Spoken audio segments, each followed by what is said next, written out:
السلام عليكم ورحمة الله وبركاته، عاملين ايه؟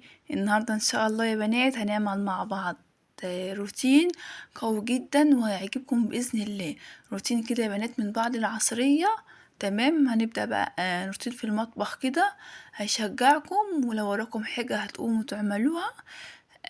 تمام كده. اللهم صل وسلم وبارك على سيدنا محمد. لو لسه أول مرة تشوفيني ما تنسيش الاشتراك في القناة وتفعيل الجرس ليوصلك كل جديد، وكومنتي برأيك. تمام، وطبعا اللايك الحلو. تمام كده يا بنات. عاوزة اقول لكم ان انا كنت مكسلة اليوم ده جدا يا بنات، ما كنتش قادرة اعمل اي حاجة خالص. كنت عاوزة افضل نايمة كده. المهم مسكت الموبايل كده وكنت بقرا الكومنتات بتاعتكم. عاوزة اقول لكم لما بفرح جدا من كومنتاتكم الحلوة، بتشجعني بتديني طاقة كده. حسيت ان انا لا لازم اقوم واشوف ايه اللي ورايا. لما بشوف مثلا اي روتين على قناتي او اي قناة ما، بشجع. فانا حبيت ان انا اصور معاكم وقلت لا لازم اقوم اصور مع حبايبي كده واشجعهم هما كمان زي ما هما شجعوني، انا كمان اشجعهم. لو في اي حاجة في البيت يقوموا يعملوها. تمام. اللهم صل وسلم وبارك على سيدنا محمد. يلا اذكري الله كده، اللهم صل وسلم وبارك على سيدنا محمد. تمام كده. لو وصلتي معايا لهنا اشتركي بقناتي واعملي لايك كده. تمام. تمام يا بنات. انا كنت بشرب. عاوزه اقول لكم يا بنات ان يعني حرفيا والله ممكن دي رابع مره اسجل الصوت على الفيديو. عيالي يكونوا صوتهم طالع في الفيديو، اجي اعيد تاني الصوت اقول لا الصوت عالي، عشان برضو ايه لازم يكون صوتي انا الواضح. تمام. جيت اسجل فيديو تاني يا بنات، سجلت صوتي على الصوت القديم. شفتي يعني الصوتين كانوا في الفيديو، قلت ازاي ده يعني، ورحتي مسحة تاني. ويا رب بقى الصوت ده ايه يعجبكم باذن الله والفيديو يعجبكم ومش ايه مش هعيده تاني. تمام. تعالوا يا بنات اقول لكم عملت ايه. غسلت المواعين، كان عندي مواعين في الفطار ما كنتش غسلتها يعني، فزي ما قلت لكم بدأت الروتين من بعد العصر. فغسلتهم يا بنات زي ما انتوا شفتوا كده. هبدأ بقى اغسل الرخامة والحوض بالمرة كده، بحيث لما اجي ابدأ في الغدا يكون كده المطبخ رايق كده والواحد يحس براحة نفسية كده والحوض نظيف وانتي بتعملي الغدا. تمام كده. تمام يا بنات زي ما انتوا شايفين كده. اللهم صل وسلم وبارك على سيدنا محمد. لو وراكي حاجة في المطبخ وتقومي تعمليها. تمام، ايا كان بقى، كان مطبخ يا بنات، الشقة، الشقة، اي حاجة عندك يعني، بتقومي ايه شوفي ايه اللي وراكي. بحب اعمل الروتين ده معاكم عشان يشجعكم لما تبقوا تشجعوني كده يا بنات. تعالوا يا بنات هنعمل بقى صينية البطاطس. جبت حبتين من البطاطس وثلاث فصوص من الثوم وبصلاية. هبدأ ان انا اقطعهم زي ما انتوا شايفين كده، واقطع الثوم والبصلاية اقطعها مكعبات صغيرة زي ما انتوا شايفين كده ايه بطاطساية. تمام كده. تمام. هبدأ بقى احط عليها الملح والفلفل الاسمر وكمون وشوية من الكزبرة يا بنات. قولولي بقى حبايبي اللي متابعوني من اي بلد. تمام. عاوزه اقول لكم انا من هي. في حد من هي هنا محافظة الشرقية؟ اكتبولي كده في الكومنتات نتعرف على بعض. هبدأ برضو يا بنات احط ملح كمون فلفل اسمر كده، شوية ملح وفلفل اسمر كده على ايه، على الفراخ برضو اتبلها. ونفس النظام لما اجي احط صلصة طماطم زي ما انتوا شايفين كده. هظبط يعني الاكلة، يعني هظبطها كده واملحها كده واخليها مظبوطة كده. تمام. وكمان يا بنات هتكوني مولعة الفرن من قبليها، هيكون الفرن سخن جدا، وتحطي الصينية على الصاجة من تحت.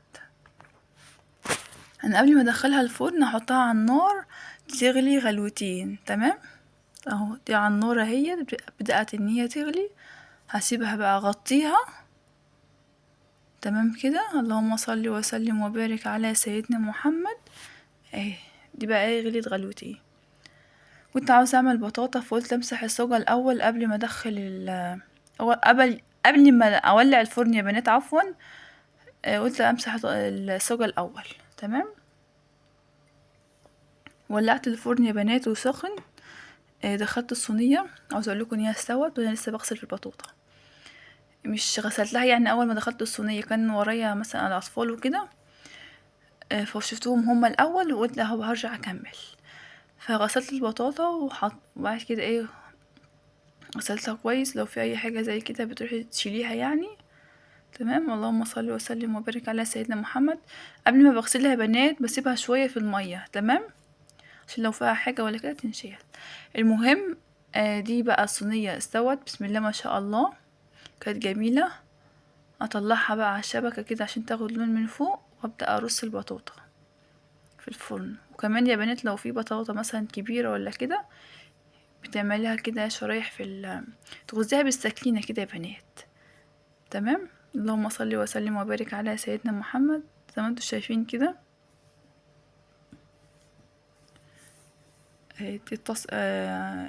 الصينيه خدت لونها هي بسم الله ما شاء الله، والبطاطا مهديه عليها النار.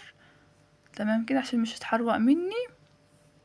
تعالوا بقى اوريكم الصينيه بعد السوا اهي. ما شاء الله ما شاء الله ما شاء الله ما شاء الله، بسم الله ما شاء الله عليها، جميلة جميلة جميلة جميلة. بسم الله ما شاء الله عليها، والله كانت عسل. تعالوا بقى نعمل شوية رز كده متحمر، رز حبة وحبة. حمرت الرز حتى وانا بحط الرز في الحلة وقع على البوتاجاز.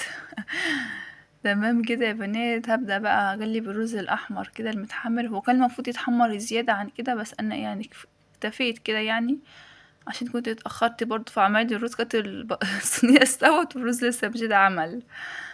زي ما قلت لكم برضه معايا اطفال وكده، فالواحد بيشوف احتياجاتهم وكده يعني، كان اولى يعني. تمام. فعملت الرز بقى وحطيت المية والملح وهسيبه بقى يغلي ويستوي براحته.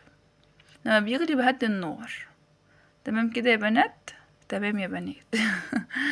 يلا بقى اللايك، ما تنسيش اللايك والاشتراك وكومنتي كده بحلو برأيك كده. وعاوزة أشكر البنات المتابعين الجدد اللي شرفوني، شرفتوني ونورتوني وجودكم على راسي من فوق. كنت سعيدة جدا لما شفت مشتركين يعني زادوا في القناة. شرف ليا طبعا تكوني موجودة معايا. المية غليت بقى وايه قلت اديها تقليبة كده واسيبها تستوي براحتها. تمام. الاكل استوى بقى يا بنات، وحطينا الاكل بقى والغدا. هي كانت صينيه البطاطس والرز، مش عملت سلطه ولا اي حاجه. لو عندك مخلل ماشي.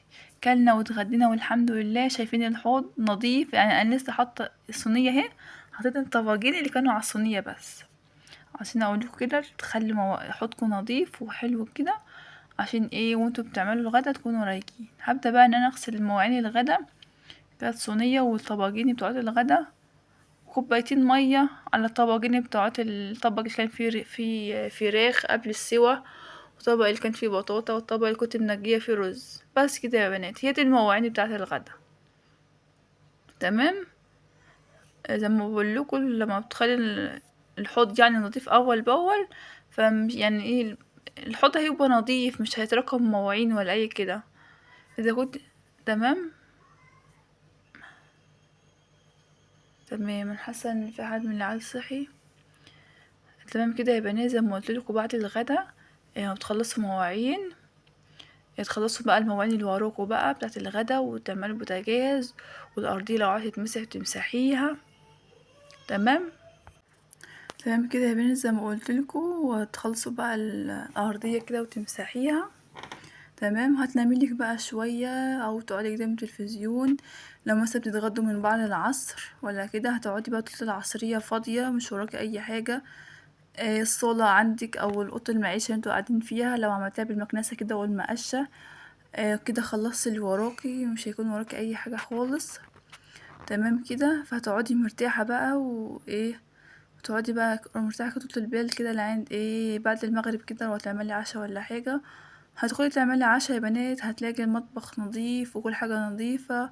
مش يعني مش هتحتاجي وقت ولا مجهود ولا اي حاجة، حتى تكوني داخلة المطبخ كده رايقة كده ايه ومرتاحة. بسم الله ما شاء الله. زي ما انتوا شايفين كده خلصت الحوض ونضفته والحمد لله. تعالوا بقى. دي كانت كنت عاملة صلصة يا بنات. عاوزة اقول لكم ان انا كل اسبوع بفرم شفشف طماطم كده كبير. تمام. بفرمه واحطه على النار بقى يتسبك زي ما انتوا شايفين بقى، صلصة مكرونة او طبيخ او محشي او اي طبيخ يعني، او اي صلصة يعني بتعوزيها. ممكن كمان للبيتزا يا بنات، لو عندك عاوزة تعملي بيتزا ولا كده فبتاخدي منها. فالمهم بقى ايه، بخيسها كده واحطها في الفريزر، بتنجزني جدا طول الاسبوع، وكمان بتسهل عليا الوقت. تمام. تمام كده يا بنات، زي ما انتوا شايفين كده طلعت كيسين معايا.